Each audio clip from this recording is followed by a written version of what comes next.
Hello everyone, my name's David Edgar, I'm the host of Heart and Hand, the Rangers podcast, and I'm joining you tonight after Rangers produced one of our most humiliating results in our history. A 1-0 loss to Championship side Queen's Park. Rangers going out the Cup at home for the first time ever, going out the Scottish Cup at home to a lower division side. Some results are so big that a manager can't survive them, but a manager with no credit in the bank, which is what Philippe Clement is, certainly shouldn't. Rangers today were pathetic, inept, panicky. Everything that could go wrong did, even missing a last minute penalty that would have taken the game into extra time. And Queen's Park deserved it, make no mistake about that, because they were organised, they were disciplined, they were hard working, and Rangers struggled to break that down. I asked the manager in the press conference if he really understood that this result was so humiliating that there is no way back for him in the eyes of the support, and he said, well, there is with good results, but that's just a phrase, it doesn't mean anything, good results.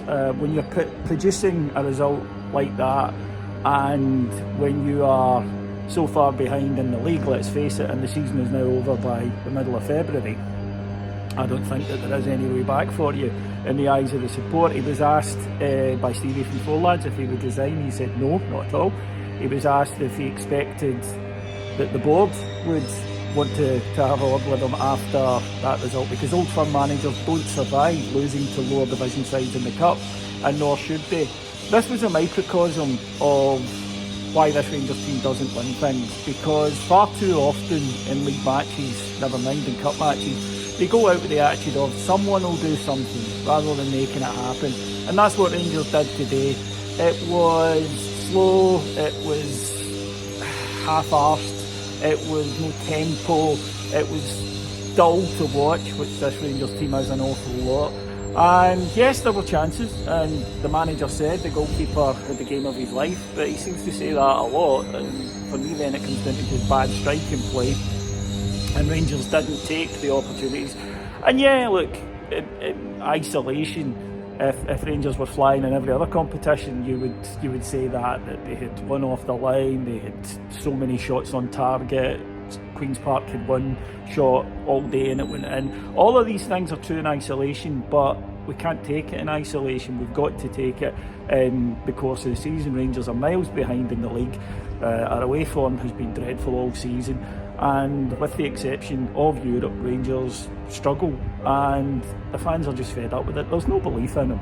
And as for the board, as for Patrick Stewart, they're going to come to the support soon and ask for season ticket money. If Philippe Clement is still there, they're not going to get it. It really is that simple. So they have to make this decision.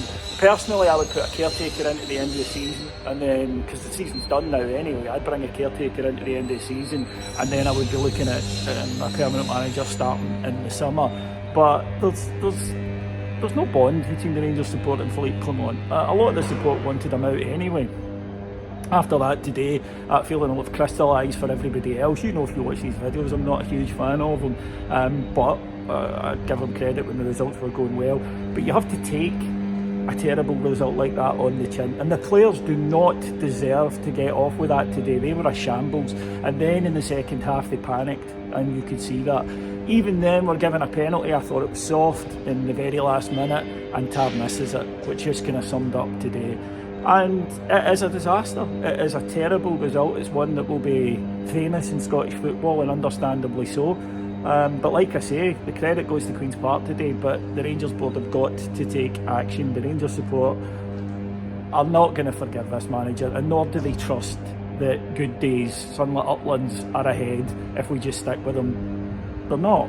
This is what happens. He produces average football from this side. We're not exciting, we're not fun to watch, and far too often we get over the line because we've got better players. Today we didn't, and the support is angry, and deservedly so. Thanks for listening. Take care everyone. Bye bye.